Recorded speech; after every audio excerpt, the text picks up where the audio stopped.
warahmatullahi wabarakatuh. Innal hamdalillah nahmaduhu wa nasta'inuhu wa nastaghfiruh wa na'udzu billahi min syururi anfusina wa min sayyiati a'malina. May yahdihillahu fala mudhilla lahu wa may yudlil fala hadiyalah.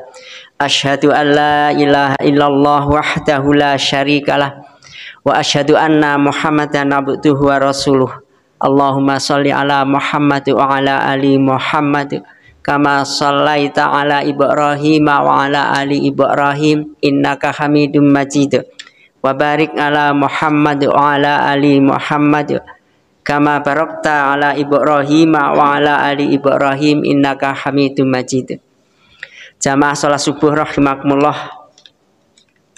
Kita bersyukur pada Allah Subhanahu wa taala bahwa pada kesempatan di pagi hari ini kita bisa merasakan betapa besar nikmat Allah Subhanahu wa taala, yang mana kita bangun pagi dalam keadaan sehat tubuh kita, kemudian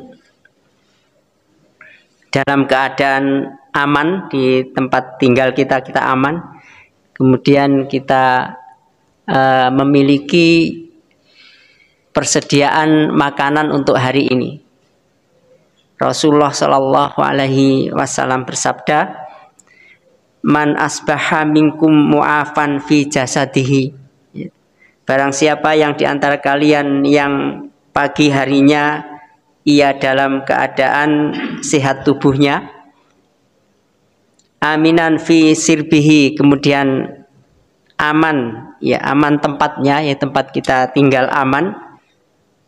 Indahu qutu yaumihi, kemudian memiliki persediaan makanan untuk hari ini saja, untuk satu hari ini ada makanan di rumah kita dalam satu hari ini. Rasulullah melanjutkan sabdanya, faka'an nama khizat lahud dunya. Maka seolah-olah keadaan seorang hamba yang seperti ini adalah ia telah mendapatkan seluruh kenikmatan dunia. Jadi ada 3 keadaan ketika kita bangun pagi, kita sehat, walaupun kadang kesehatannya tidak maksimal.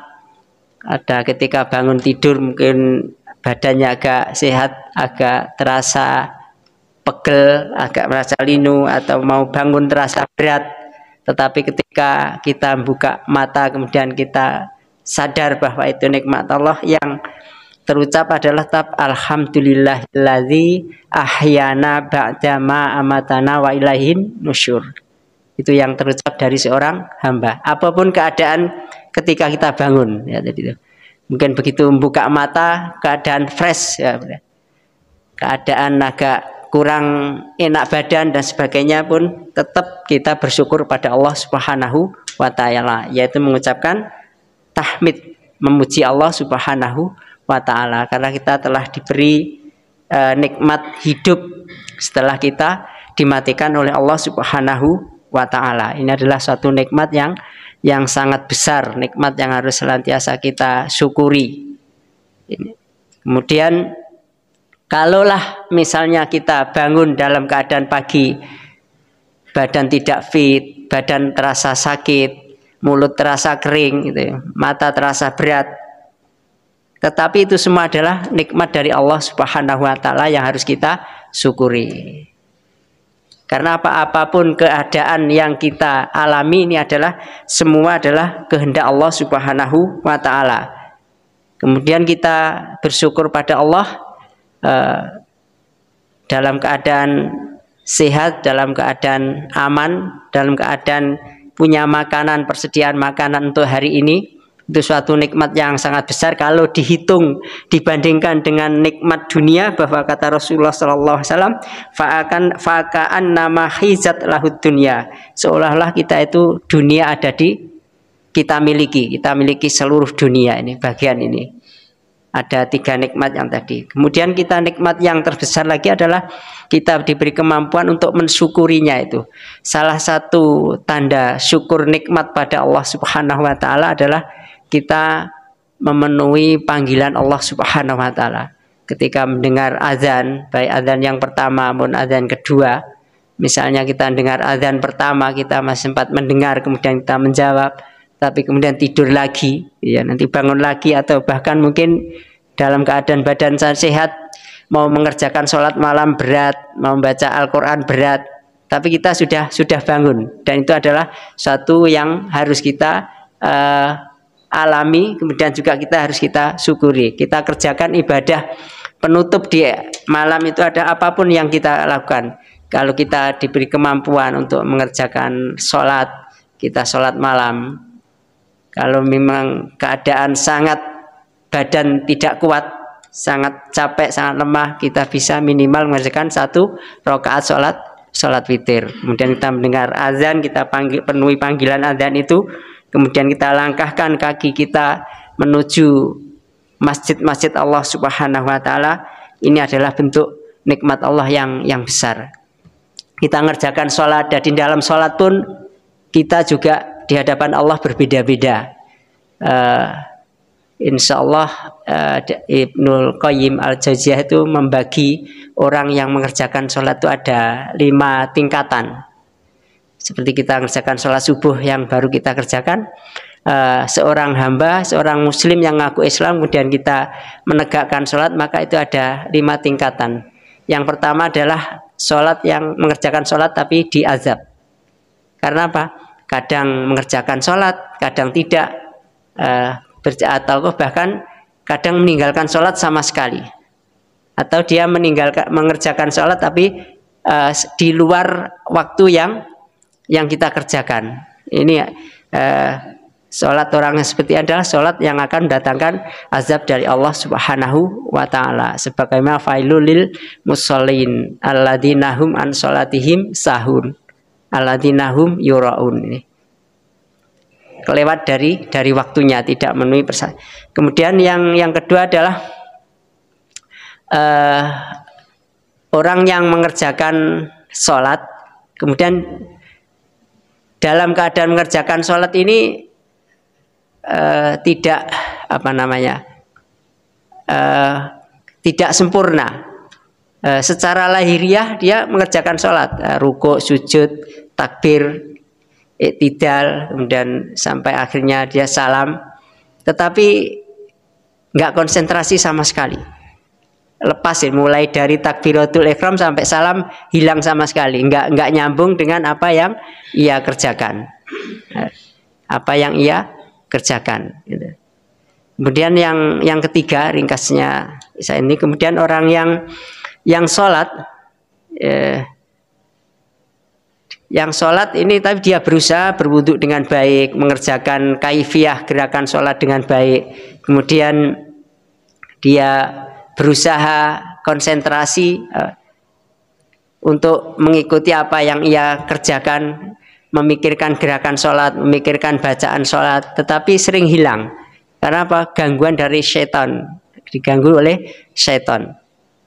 Dia berjuang dengan sekuat tenaga untuk senantiasa mengerjakan sholat dengan konsentrasi.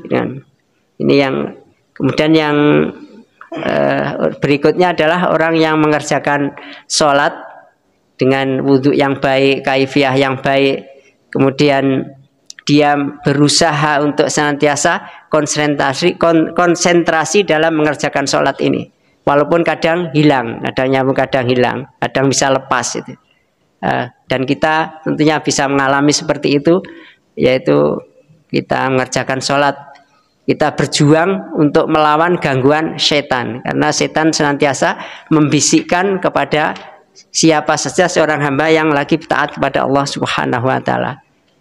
Dan kita mengetahui bahwa ketika adzan dikumandangkan, maka setan akan lari terbirit-birit, lari menjauh dari tempat adzan. Dan di dalam hadis disebutkan bahwa ia larinya sambil beruang angin, sambil kentut sakit takutnya. Kemudian nanti setelah selesai adzan maka dia balik lagi, iqomah dia lari lagi. Setelah iqomah ia kembali lagi untuk apa? Untuk menggoda orang yang lagi mengerjakan sholat. Kita berusaha berjihad untuk melawan itu.